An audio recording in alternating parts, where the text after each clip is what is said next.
First tonight, I would like to express my gratitude for those beautiful readings, beautifully read, and also for the beautiful, heartfelt testimonies. In our lesson this week, there is a story. I'm not sure it's ever been in a lesson, or if it has, not often. And it's the story of the Apostle Paul in 2 Corinthians, and how he had a thorn in his side.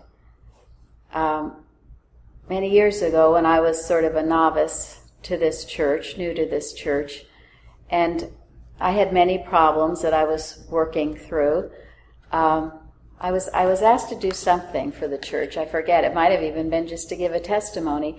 And my excuses were, well, you know, I had this problem. I hadn't overcome this problem.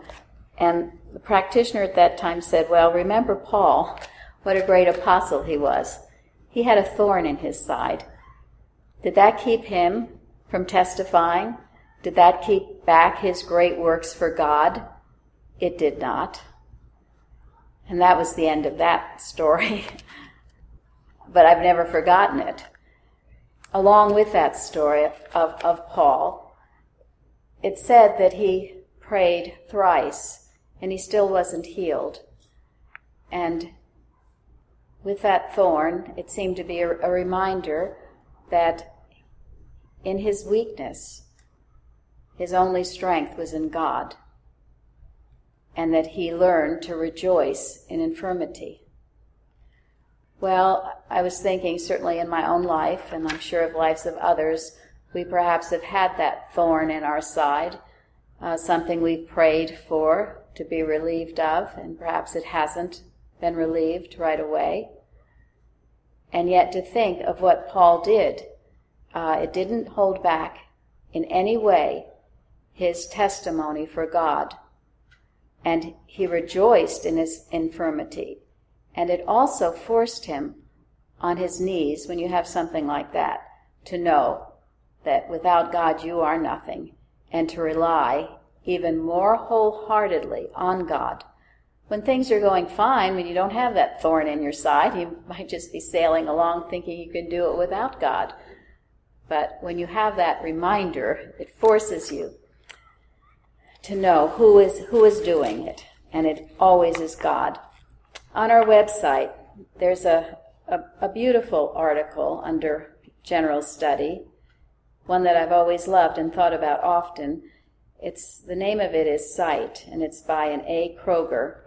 And it is about someone who was born blind. And with Christian Science help, they received their sight. And part of, it's a letter from a practitioner, the article is, and part of the letter reads, to this blind person, he's saying, you may rejoice that you have come to the point in your journey from sense to soul, where divine love is forcing you to lay hold on what Mrs. Eddy says in Science and Health. Quote, metaphysics resolves things into thoughts and exchanges the objects of sense for the ideals of soul. So often in our experiences, when we are praying and working for something that doesn't yield right away, there are more lessons to be learned, and certainly this is a lesson. In the case of this person blind, it was explained that the seeing, the sight, is not in matter. It is in God, wholly in God. That's a very radical thought, and yet it is true. And the practitioner was telling this person to rejoice that you've come to this point in your journey, that now you're going to go a step higher, to realize that you are not in matter, but in spirit. And what a wonderful thing that is. So for anyone tonight who thinks they have a thorn in their side, know that there is an answer.